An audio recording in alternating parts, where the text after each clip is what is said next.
Hello and welcome to our Partition Week here at Desi Reads, and thank you for joining us today.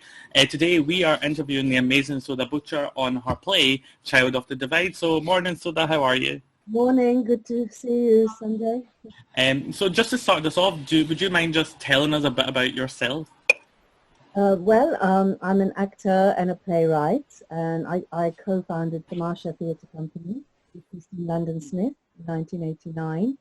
And over there we made our own work together, but we also commissioned lots of work, like plays like Easter's East, and then I left into Tamasha in 2015, and I had a new company called Butcher Boulevard, which is very much about my projects, things I'm passionate about. It's not an NPO company, so we're project funded. We have to fundraise for things, and I'm also working as an actor and a writer.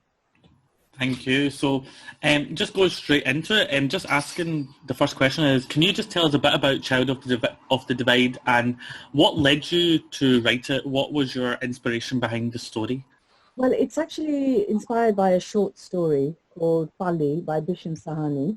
And in this short story, it's about a little lost Hindu boy at the time of the partition, and he gets separated from his family as they are going to India because they have to leave their home. He gets left behind and taken in by a Muslim childless couple, and then 7 years later his real father finds him. So that's the kind of backbone of the short story that inspired it, and also my children inspired it.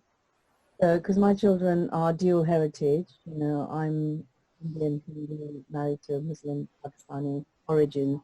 And the kids would sort of ask about, who are they, kind of where are they from. And I just thought, you know what, let's do a play. And Christine and I had done a play called A Tainted Dawn, 97, which we'd looked at 8 short stories, and Bali was one of them. That story has always resonated with me. There's now the story of 5 children, with the central story of Bali. That's just beautiful because it just shows through that play the power of short stories and adaptation. So that's really nice to hear where it came from. So my next question is, since the 70th anniversary of Partition in the UK, there's been a lot of Partition writing, documentaries, TV shows, but Child of the Divide came out in 2006, am I right? Yes, that's right. Yeah. And it was ahead of its time. It was one of the pieces that, unlike today, there's so much coming out.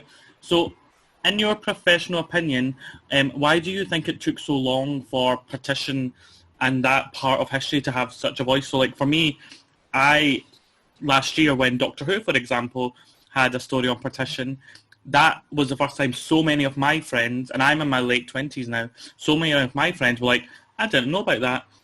So, why do you think it's taken so long for those stories to come out when yours came out so many years ago? I think it's like everything, isn't it? I mean, we at the moment feel like, oh my God, all these conversations that are happening about race, diversity, identity, they're the same conversations we've been having for 50 years. Things have their time, and I think it's the curiosity. Once our communities are settled and their children, the people's children, when they are curious about where they come from, then we're not taught our own history. And I think that curiosity and greater visibility just seemed to kind of grow and grow. And I think there was also a sort of urgency around partition survivors. We're now coming to, the last of the partition survivors, and this sort of urgency of capturing the stories. And then when you have presenters like, when I was a presenter on Network East, this was my visibility. Now Anita Rani, her visibility is that, So when you have that growing visibility and curiosity coming together, and I think the 70th anniversary just seemed to harness it all, Whereas I was actually even too stupid when I wrote it in 2006, I didn't think I should actually do it in 2007 because then it would do an anniversary. But the good thing about my play is that it sort of keeps coming back, it sort of gives and gives in a way because it's just coming. Totally. So in 2006, when you did write the play and you were talking about partition, did you face any barriers within the industry or within the wider community when you were writing it? Was there anything in the way? Because it isn't really a topic up in Scotland that we get educated about, but was there anything that came in the way of you when you were writing this? Well, it's so interesting. I mean, things came in the way that come in the way anyway about making work, like the kind of work we do. So of course, but what was wonderful is that we had a artistic director at Polka Theatre, which is my local theatre, and it's one of the country's national theatres for young people, children. Annie Wood, and she was completely behind, which a lot of work now. I don't think this play would get commissioned now, same sort of way, because it's not safe. It wouldn't be considered safe, where especially for children, like in the first 5 minutes, a child gets lost, a baby dies. We're talking about difficult things. So actually, it's an example of when everything came together in a way that gave me a gift. You can write the play you want to. But that is a rare thing, and that's to do with people who are running Polka Theatre time. And actually what was great for me is that when I brought it back in 2017, Polka Theatre, with a new artistic director, actually took it on again. Oh, amazing. So when it came back in 2017, were there any changes, or did you add anything because of the time and maybe more history was coming out of Partition? Did anything change? Well, to be honest, I've been sort of looking at this play because actually we did it in 2006, and then in 2007, a company called Web Play, who work with from the US and here, they took it on, and they wanted it to be 1 hour long. So originally it was written with an interval. So it had, an interval, and it was in 2 halves. So then in thinking about it as a shorter piece, I made some changes. And yes, I've been keep going back to it, but, not major changes. But the biggest change was that it became a play without an interval and slightly shorter. So there's one scene that I lost between 2006 and 2007, which I don't miss anymore. So, yeah. Yeah, it's like that thing of like when you're writing work and it goes on with time, you see things in a different eye as well. Yes.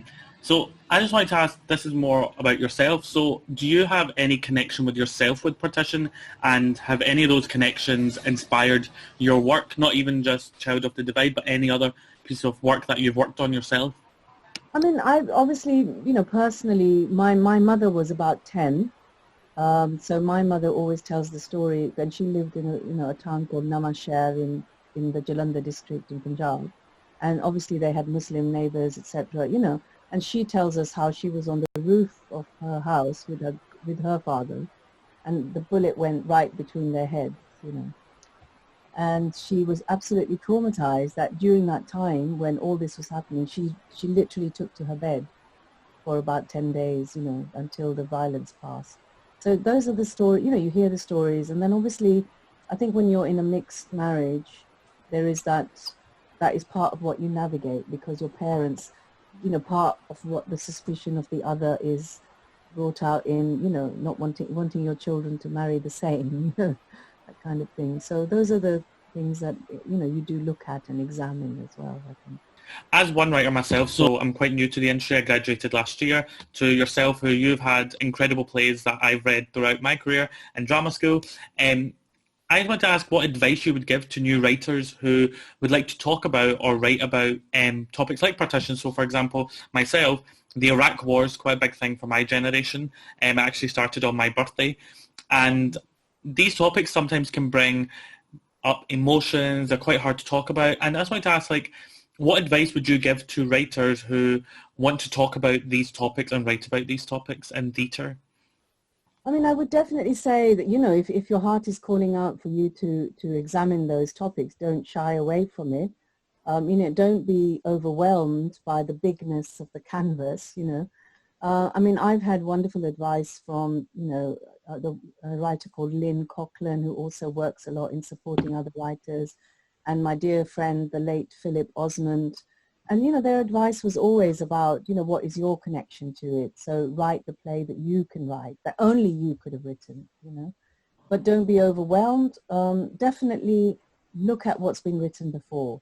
Because I think what happens a lot with, British Asian work is there's this sort of erasure. People are obsessed with, oh, this is the first time topic is being done. Well, actually, almost never is it the first time. Yeah. So I always find, read plays, read the work of writers you admire, but, you're not trying to copy them, but you're trying to see what's already out there. Certainly when I did Child of the Divide, I read a lot of non-fiction, that was written about the partition. Urvashi Bhattalia's wonderful book, which is called The Other Side of Silence, totally informed my work.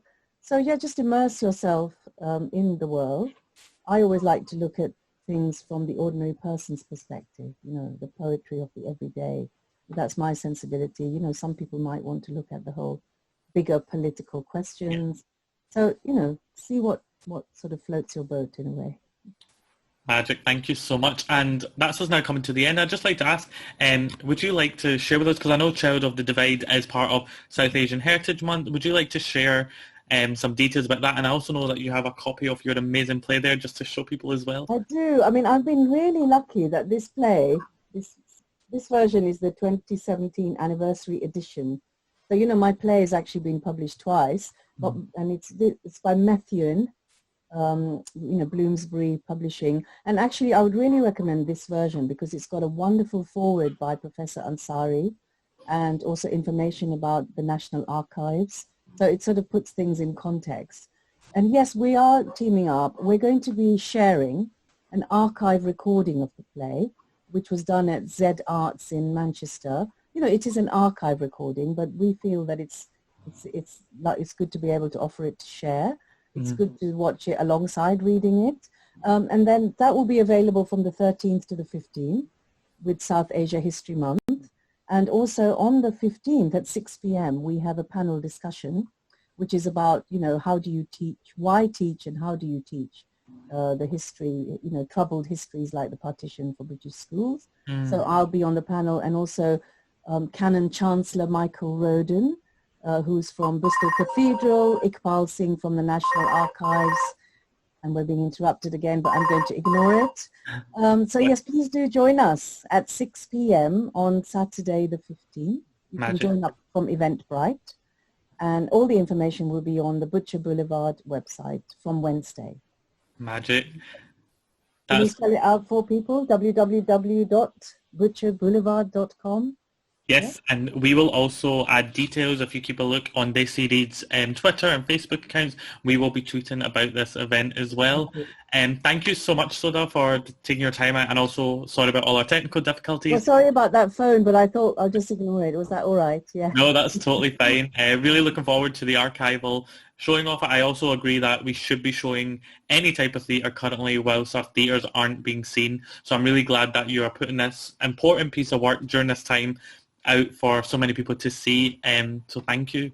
And that's no worries, pleasure. But also, we do actually have a fantastic resource pack, which is free, which is on our website as well. So, download that. It's all sorts of information, especially if your families, you've got children, you want to share that with them, Thank you. And thank you, everybody, for listening today. And so that I hope you have a lovely week, and all the best with the events happening this week. Take care. Much, Sanjay. Take care. Thank you.